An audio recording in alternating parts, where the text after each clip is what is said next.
Hello, this is The Thing About Cars. I am Mickey Desai, one of your hosts. Around the table today, we've got Dawn. Are you with us? I am here. Beka, you there? I am here. And Ben. I'm here. Our man Ben is here. And as always, well, I shouldn't say as always, it's for the second time, Jessica is hiding in the background. So she's going to help us with our social media agenda. Hello. Yeah, there she is. I am going to start this episode by talking about a question that I put forth on our Facebook page. I basically asked, if The Thing About Cars were to become a television show, what kind of segments would you like to see? The funny thing is we got a wide variety of responses, and the more ridiculous ones were things along the lines of musical numbers. My friend Brian said we should do musical numbers, and I'm like, yeah, that's not going to happen. I don't think he's heard us sing. Right. I mean, I can sing and I can sing bass. I can sing bass, and Ben can play bass. Right.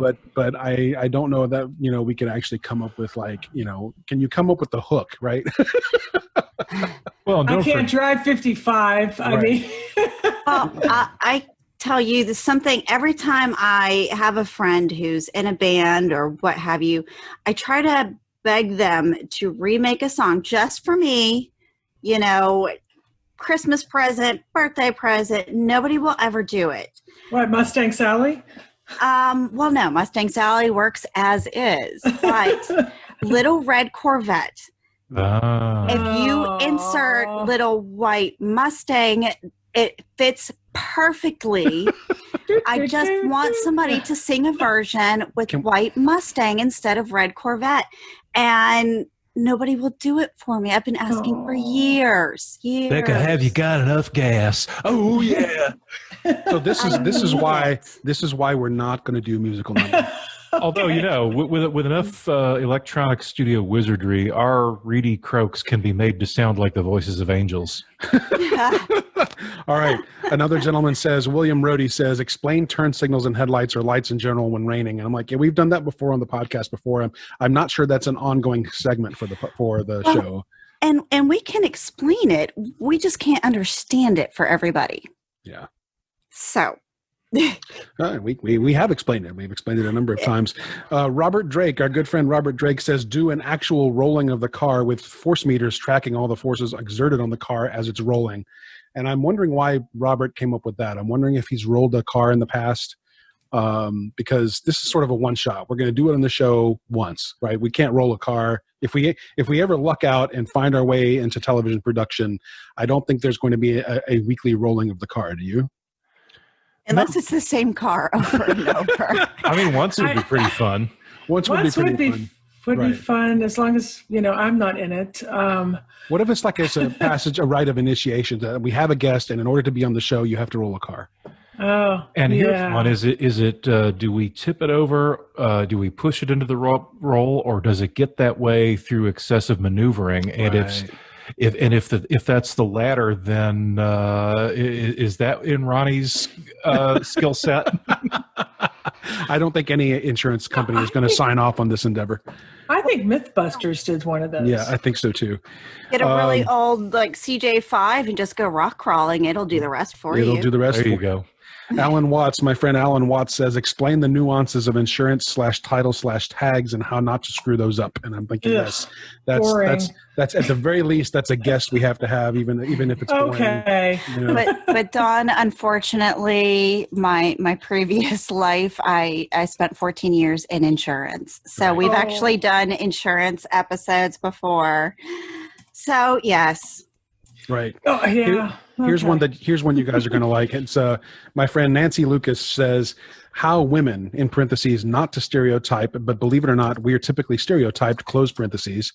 She says how women can go into a repair shop, oil change place, tire place, parts place, and not get scammed or scared into spending more money or doing more than required. Smart things to know and smart questions to ask. So I think she's getting at teaching women how to take those scammers and hold them by the collar and make them behave. Okay. Yeah, That's actually would be very good, and we could do an undercover thing. I like that. Interesting, and that would be an excellent ongoing segment. We could do like, Thing About Cars mystery shopping event when we just film somebody, and film. And then Beka pulls her ninja moves out and says, "That rotor is perfectly fine." Exactly. And no, you don't need an EGR valve, and no, there is no such thing as blinker fluid. Oh my goodness! Right. And some other things we said, Tim, our good friend Tim, frequent contributor to the show, he actually says do a new and upcoming car segment. Yeah, we would love to do that. Test drive, obviously. Yep. I can't remember who else suggested it, but what's your latest car repair or modification segment? And these may all be Tim's. Memorable drives. We can talk about track days, trips, things that they've done with their hobbies. What's your favorite or least favorite car owned? So there's plenty of ways to tell the story. And I think for me, at least, there's clearly a lot of desire to have us do like Nancy Muller. Nancy says have a call-in feature where they try to stump the experts, like the Car Talk guys used to have Stump the Chumps, but they did theirs a little frequently. They did theirs in reverse. They would give the advice and then later they would revisit the advice and decide if it was the right advice or not. And in our case, we could just have the diagnosis portion. Someone drives into the shop with the car problem and we can all take a look at it, and whoever gets the correct answer wins, I don't know, internet points or something. But I think that's not a bad idea. It can challenge us to correctly identify the problem with the car, and then the first one to fix it wins or something like that. So there's cool ideas here, and I guess what we need help with now is figuring out how to write an actual TV treatment and to meet people in the industry who would help us craft this thing into a television program. I think that would be a cool dream to shoot for. Oh yeah. But anyway, I've wasted too much time on that topic. Let's talk about Ben. You've been working on the Lotus lately. I have, yeah. I did a fair amount of work, many hours yesterday and into the night. And so to catch everybody up, I had the head off. I'd gone through some trials and tribulations with the valve clearances. This is one of these valve trains where you have to change shims to adjust the clearance. Little pieces of metal that are, down under there between the tappet and the end of the valve stem. So, you have to take the cams out to do this, and it's much easier to do it if you've got the head off the engine, which I did already. So I learned that a bunch of my shims, due to the shape of them, were actually interfering with the collets and retainers on the valves, giving me false readings. It would go from way too much clearance to none, and I was kind of scratching my head and going, huh? So wait a minute. When you say false readings, what are you using to take the readings? Feeler gauge. Ah, okay. It's a thin strip of metal, about the size of a piece of a popsicle stick that is, machined to a very precise thickness. Yeah. You slide it in there between the camshaft and the top of the tappet, and you can determine what the clearance is. I see. Clearance. Right. Sorry.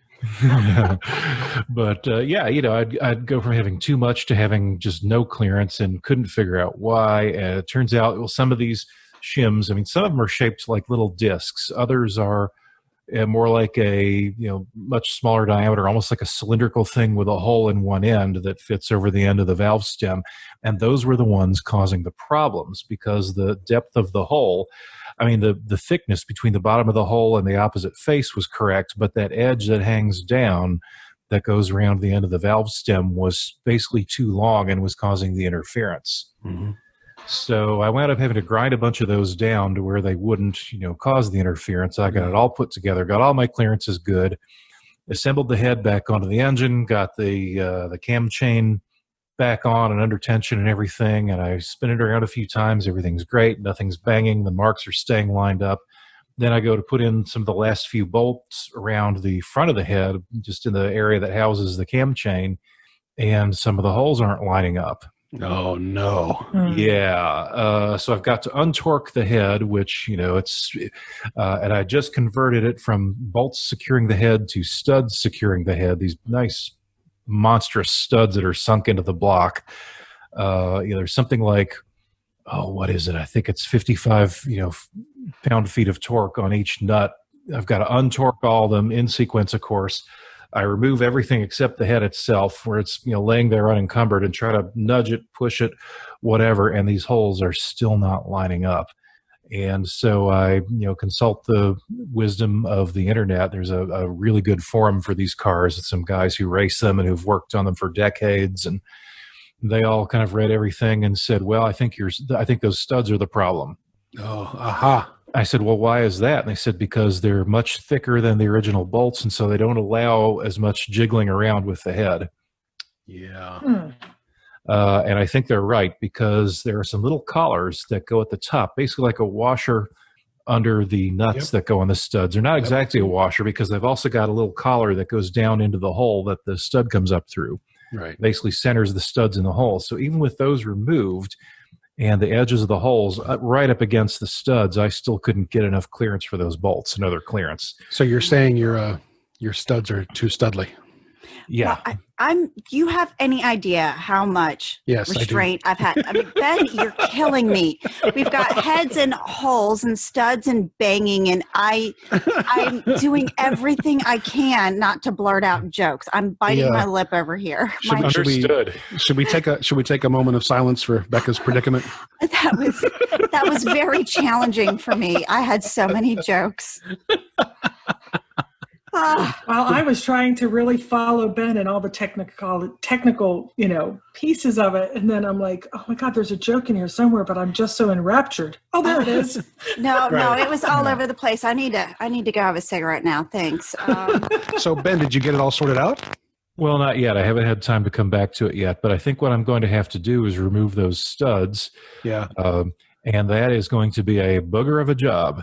Yeah, I bet. Because they not only have a fair amount of torque on them, but their threads were, pretty liberally coated with some, thread locking compounds. Oh, no. Okay, would this be like the time that I discovered somebody used red thread lock on the bolts on the brakes on the Pontiac? Maybe. These things are, I think, a 3/8 thread, so they're pretty chunky. So that's a lot of surface area to glue up with this stuff, because the thought putting them in was I don't ever want them to come loose. Right. Now I do want them to come loose. Right. At least they're in an iron block, so it's not like I'm going to seriously screw up the threads if I get medieval on it. Does it help if you heat up the block first or something? Probably, yeah. You just gotta be careful what lines are there. Yeah. Heat is always good for softening up any of those thread adhesive compounds, especially red ones. But it's an iron block. There's nothing real critical, close to where the holes are. Okay. So I think I can do it pretty safely. Do you have an impact gun?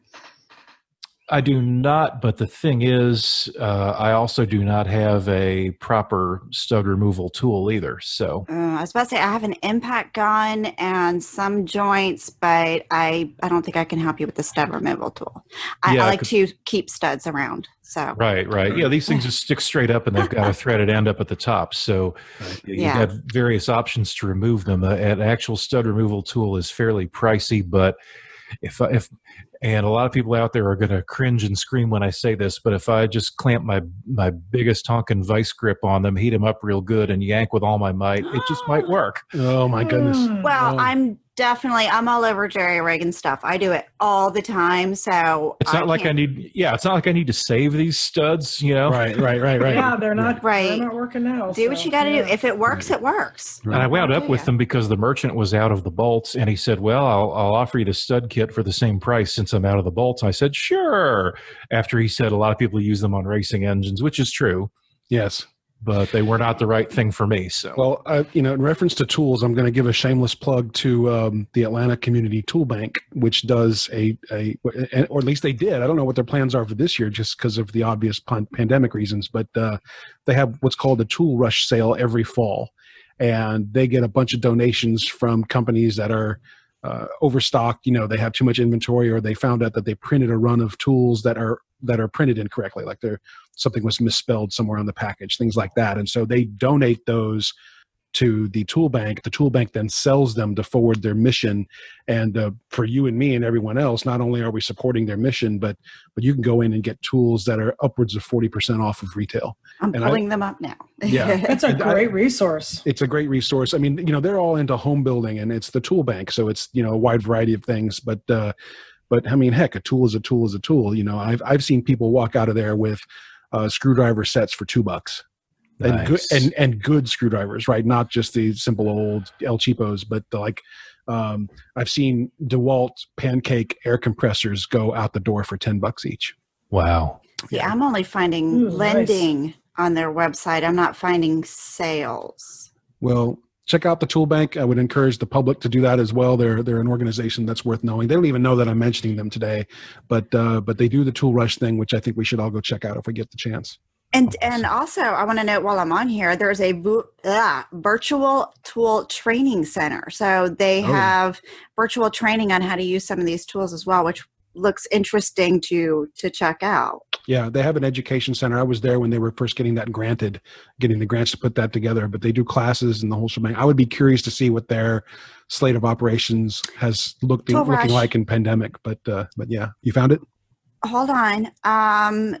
Saturday, November 14th from 9 a.m. to 2 p.m. This is down on Englewood Avenue. Yep. So it looks like it's on. Yeah. Well, I mean, between now and November, who knows what the world will look like these days. Yeah. So we'll see. And if we can go, then let's go. And if we're still doing the social distancing thing, then we'll still support them, but we'll have to figure that out. I have mask. I will travel. Yeah. Yeah. If they've got go everywhere. If they've got a chain hoist with about a 500-pound capacity that I can hang from my garage ceiling, I call dibs on it. Just make sure the beam you're hanging it from has the capacity as well. Oh yeah. I was just gonna say, I think my whole garage would just come falling right on down. Well, I've already got what are they called? Joints, I think, coming down in the garage, so I definitely can't do that. I've got structural issues in my garage. Ben, there's actually no telling what comes through the door of that place. I've seen, I mean, it's not all new stuff. I don't mean to make it sound like it's all new stuff, but they'll have like old drill presses that someone doesn't want anymore and they all work. If it works, it works. Yeah. So in any case, all right, what's next on our agenda? How about we talk about road trips for the summer? Okay. Dawn, I think that was yours, Dawn. Are you going to go anywhere? I wish I would keep thinking about it. Last year, my family has always owned motorhomes, RVs, the actual class, the large class size where you're driving it and everything, and you pull a car behind you. Since I was really tiny, I mean, my first one was a Winnebago Mini Winnie.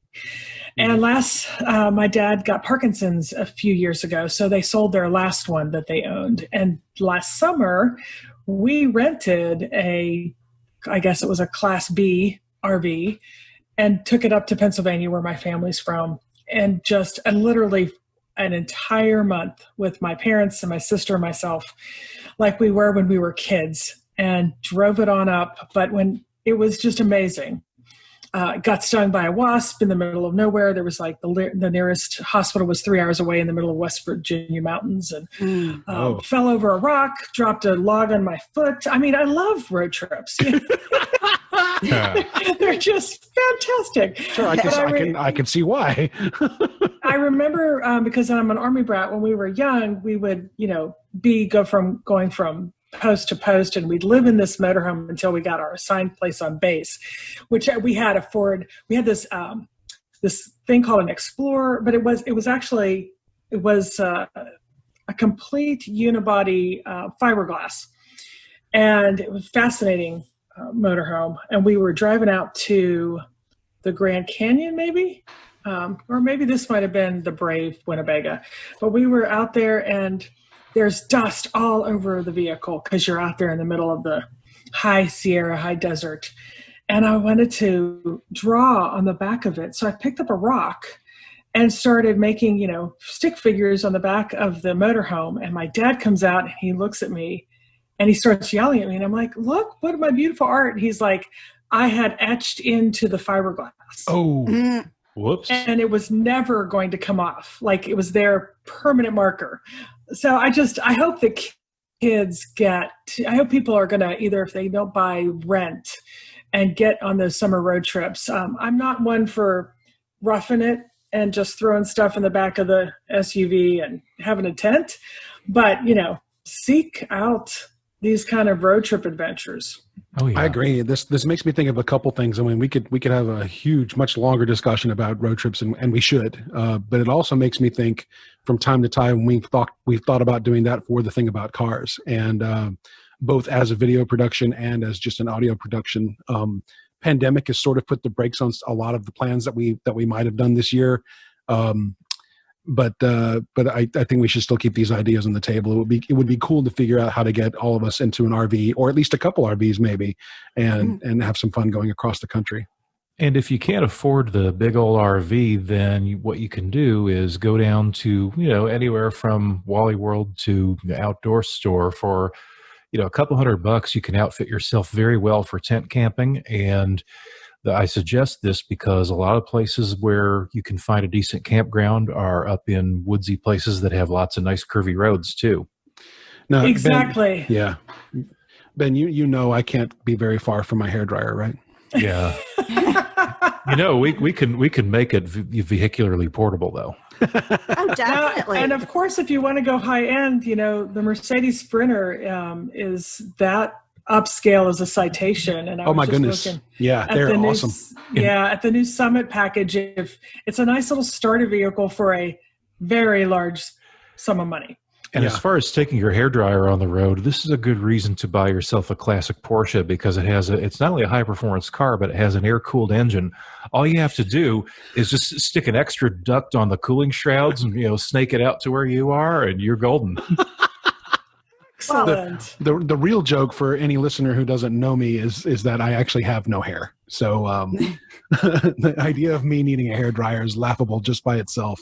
You've heard of the hairdryer 280, right? Or 2x80. You've got two windows. You roll them down. You drive 80 miles an hour. It's a hairdryer. I just put the convertible down on my CLK and just go that way too. So exactly. Yeah. I would think that would be good for the 80s hairstyle. So back to the topic of road trips. Let's dream for a second. And if we decide that a road trip is feasible, where are each of us going? Let's start with Dawn. Oh gosh. Where haven't I been? I've been almost at all 50, the lower, so not Hawaii, but the lower 48. I've been to every state. No, that's remarkable. Many people can't say that. Well, it's because I'm an Army brat. We've been everywhere. One time we drove out literally to Denver for a cocktail party. We took us 2 weeks so that my dad could go to a JC's cocktail party in downtown Denver. And we RV'd it the whole time. I have to say that I have not seen the Grand Tetons or Yosemite or Yellowstone as an adult. I remember being there when I was really, really young. But yeah, I would like to go there. That's where I'd like to go. Yeah. Beka, where would you go? I don't even know. I know there have been so many places I've wanted to go. Recently, we've just been talking about how the boys and I want to get back up to Michigan again, where all my family is. If people remember me going up there a couple of times in the past couple of years, it's a bit of a haul. But I love going up there. It's just Yeah. It takes a while to get up there, and 2 kids saying, "Are we there yet?" for 13 hours. It's no picnic. Without them, I don't know. There's places I've wanted to go. I know I've always wanted to go to Lake Tahoe. Yeah. Any of the corners. I don't care. I know there's totally different areas. I don't know. That's a really good question. At this point, though, I've been craving Tail of the Dragon again. It's just none of my fun cars are really up for that right now. I mean, we all know what the G8's doing. Yeah.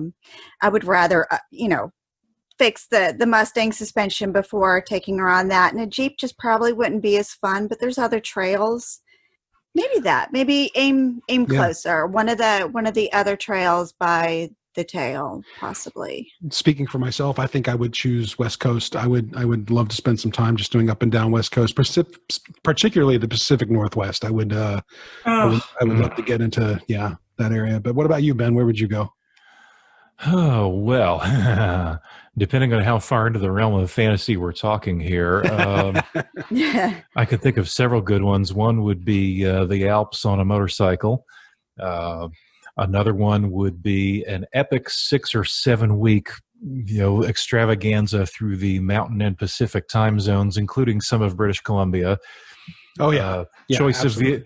of and do all this in say a brand new Lotus Evora GT. I did the Alps in a VW Bug. Cool. That's not cool. You have to get out and push. I mean, and have you seen how expensive bug cars are anymore? Yeah. I've done it in a VW the one van and in a Chevy. No, it was a Dodge van. So I've done the Alps 3 times now in various size vehicles. The 73 Super Beetle I had in 11th grade would have handled them easily. Yeah. Oh, holy mackerel. You know what we forgot to do today? What we forgot? Grand Trivia Auto. We have not done Grand Trivia Auto. Uh-oh, and we're less than 10 here. Less than 10. Can we do 1 in 10? All right, let's do 1 in 10. All right, the Grand Trivia Auto question for today is, Harley Earl introduced what features to the Chevy Cadillac in 1948? Was it wheel wells?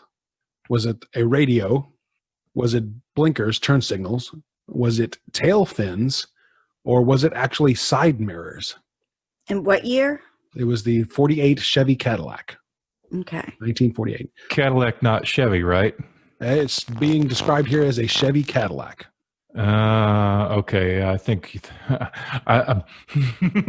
Yeah, hold your tongue on that, Ben. We'll split that hair at the answer. So, real quick, then, where did we leave off with our topics list? We were talking about road trips. Jeep. Yes. Beka. Jeep, which is exactly why I call my Liberty Jeepish, because I've always done that with Jeeps. Jeep. No, I was sitting here drooling before we began recording, and I stumbled upon just some new information on it, and I'm looking at the Wrangler, and it says that they now have available a 3.0 liter eco diesel V6. Awesome. Available for the Wrangler, which I found interesting. And as another side note, there's apparently also an electric motor for some that provides additional torque when you are going rock crawling. Interesting. Wow. So some interesting new features are coming around to Wrangler apparently for 2020. So what you're saying is you'll be able to flip the thing even faster. One would hope that the problems of the past have at least gotten better or easily repairable, one would hope. Right. And I'm joking, of course. I mean, I love rock crawling Jeeps. I would love to go try that one day and hopefully not hurt myself or anyone else. Well, the greatest thing with that diesel is low end torque. Yes. So it's not like you're going to do it faster, but you're going to do it more powerfully. Yeah. Right. And some of the Wranglers look at me like, I'm the retarded cousin and the Liberty, but I've got a 4x4, and theoretically she can be a rock crawler. Right. Well, you'd have to make some suspension changes at a minimum. Not a ton. She's pretty ready. Yeah. No, I'll back you up on that, because it's a surprising number of vehicles that will do a surprising number of things with just a little more ground clearance. You can find on YouTube somewhere where somebody has taken a Subaru Legacy sedan and done hardly a thing to it. All they've done is increase the ground clearance by something like 4 inches. They haven't modified anything else, and they took it on a crawling trail and did some amazingly able things with it. That's interesting. Well, it's like my Mustang. At one point, I actually lowered her, and the guy that did the specs was NMRA, National Mustang Racers Association. He had miscalculated. So before she was as low as she is now, when she was more stock clearance, I had actually hopped a curb to get around an annoying car in my Mustang, and the looks I got just of you're curb hopping in a Mustang. So yeah, I mean, a lot of cars are very capable, but the Liberty is also very much like the Wrangler with a different shell. And like I said, 4x4 model. It's the 3.7 liter. She's ready to go. My friend Donnie would jokingly say that I could turn any car into an off-road vehicle. Yes, you can technically. I used to have an 83 Accord that as long as the drive wheels were touching it, it would crawl out of anything. Yeah. Well, in his case, Donnie was just saying that I would drive a car anywhere, anytime, for any reason. There you go. I was going to say, have you seen the 4x4 Mustang that people have built? There's all kinds of 4x4 Mustangs out there, all jacked up and monster trucked and. Right. All right. Let's do Grand Trivia Auto and close out because we've got a 5-minute countdown happening now. So our Grand Trivia Auto question for the day is: Harley Earl introduced what feature to the Chevy Cadillac in 1948? Was it side mirrors? Was it tail fins? Was it turn signals / blinkers? Was it a radio? Or was it wheel wells? And I'm like, wheel wells? Were all cars open wheeled until then? I'm like, what was that? I guess, I don't know why I would include wheel wells as a feature. But Ben, I think, knows the answer to this question. So let's start with Dawn. Oh, my. 48. I'm thinking, okay, so. Maybe we should pool our knowledge here. Go for it. Well, I'm going to go in for the big, going into the 50s. I'm going to say the tail fins. Mm-hmm. What do you think, Beka? I'm saying no on the tail fins. 48's way too early. Oh, God. 3 minutes. Okay, so it was tail fins, radio, wheel well, or turn signals. Or side mirrors. Or side mirrors. God, I feel like they were all around in some incarnation except the tail fins. Dagnammit, fine. I'm going to throw just random out there, wheel wells. Wheel wells. Ben, you want to answer the question? Well, what is really well known is that the 1948 Cadillac was the first Cadillac to have tail fins. Now, they were not sharp and pointy like what you saw by 59 or 60, but they were nice, cute little rounded ones just above the tail lights, and the curvature of them was modeled on the vertical fin of the tail of a P-38 Lightning. Right. And the story goes that engineers were actually sent to an Air Force base to take measurements and photos and things to get it right. I have to look at this because the majority of people started going for fins around 56. So that is the correct answer. The answer is Harley Earl introduced tail fins in the Cadillac in 1948. See, and they stayed on the car for another decade. It helps for me because all of my relatives had very old cars. I mean, we had a 52 Chevy. We had a bunch of 40 cars. So I grew up around really old cars. Okay, I would not even call this a tail fin. This thing has a bump on its butt. I'm looking at this. How can you call that a fin? That's one cute little bump on each fender. I still got it right. I'll give you a bump on each fender. On that note, thank you as always to our listeners for joining us in this episode of The Thing About Cars. You guys be careful out there. We'll see you with another episode in about a week. Take care. Bye. Bye. I'm winner, chicken dinner. Thank you for listening. This has been The Thing About Cars. We'll see you on the road.